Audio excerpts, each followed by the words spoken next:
ఈ విశ్వంలో మనకు తెలిసిన ఏకైక ఇల్లు భూమి. నీరు, గాలి, జీవితం అన్నీ ఇక్కడే ఉన్నాయి. కానీ ఒక ప్రశ్న, ఈ ఇల్లు మనకు ఎంతకాలం సురక్షితం? ఈ వీడియోలో భూమి పుట్టుక నుంచి భవిష్యత్తు వరకు సైన్స్ చెబుతున్న భయంకర నిజాలను తెలుసుకుందాం. భూమి ఎందుకు ప్రత్యేకం? సరైన దూరం, హ్యాబిటబుల్ జోన్, నీరు 3 రూపాల్లో, రక్షణ కవచం అట్మాస్ఫియర్, మ్యాగ్నెటిక్ ఫీల్డ్. ఇవి లేకపోతే భూమి కూడా మెర్క్యూరీ లేదా వీనస్ లాగే మరణగ్రహమే అయ్యేది. మనకు కనిపించని ఈ గాలిపొరే మన నిజమైన రక్షకుడు. సూర్యకిరణాల నుంచి రక్షణ, ఉల్కాపాతాల నుంచి కవచం, జీవితం నిలబడే ఉష్ణోగ్రత. కాని ఈ రక్షణ పొర ఇప్పుడు బలహీనమవుతుంది. భూమి వేడెక్కుతోంది, కాని ఇది సహజం కాదు. కార్బన్ డయాక్సైడ్ పెరుగుతోంది, పరిశ్రమలు, అడవుల నరుకుడు. ఫలితం మంచు కరుగుతోంది, సముద్రమట్టం పెరుగుతోంది, వాతావరణం అస్తవ్యస్తం. గ్రీన్లాండ్, అంటార్టికా ఇది కరుగుతున్నాయి. సముద్రమట్టం పెరిగితే తీర నగరాలు మునిగిపోతాయి.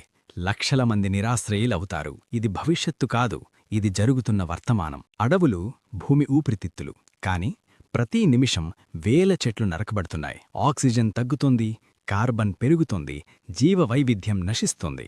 మనమే మన ఊపిరిని మనమే ఆపుకుంటున్నాం. ఇప్పటికే భూమి 5 మాస్ ఎక్స్టింక్షన్స్ చూసింది.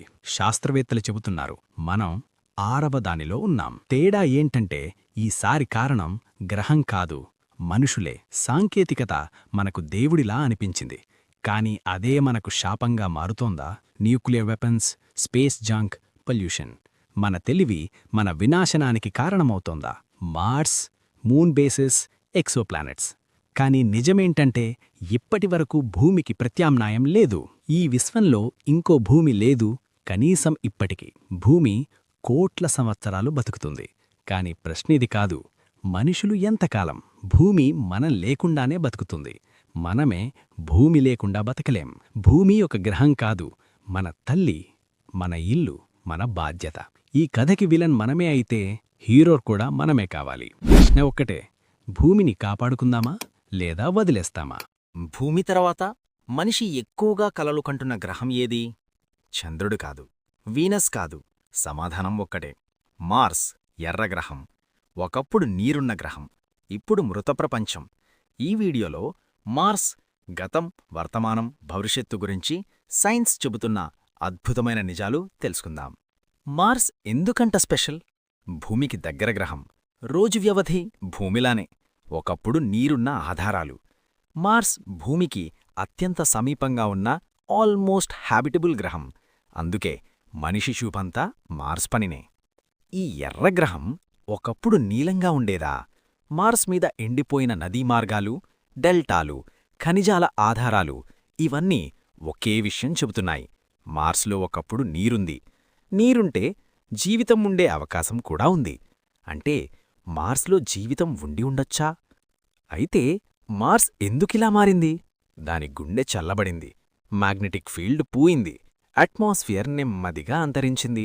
ఫలితం నీరు ఆవిరైంది, గాలి ఎగిరిపోయింది, జీవితం అంతమైంది. మార్స్ కథ భూమికి ఒక హెచ్చరిక. ఈరోజు మార్స్ ఎలా ఉంది? సగటు ఉష్ణోగ్రత -60 డిగ్రీలు, గాలి చాలా పలుచగా ఉంటుంది, తరచూ భారీ దుమ్ము తుఫాన్లు. మనిషి అక్కడ సూటిగా నిలబడ్డాడంటే నిమిషాల్లోనే మరణం. మార్స్ ఇప్పుడు ఒక చల్లని ఎడారి. మనిషి వెళ్లకముందే మన యంత్రాలు వెళ్లాయి. Rovers, ఆర్బిటార్స్, helicopter, ఇంజనీర్టీ. వీటివల్ల మనం మార్స్ మట్టిని తాకాం, దాని గాలిని పరీక్షించాం. మార్స్ ఇక అజ్ఞాత గ్రహం కాదు. మార్స్ మన రెండో ఇల్లవుతుందా?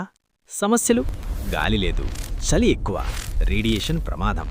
అయినా ఎందుకు ప్రయత్నం? ఎందుకంటే భూమికి ప్రత్యామ్నాయం లేదు.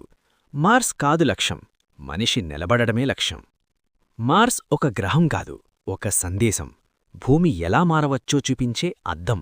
ఒకరోజు మనిషి మార్స్ మీద నిలబడవచ్చు, కానీ ప్రశ్న ఇది కాదు, భూమిని మనం కాపాడగలమా?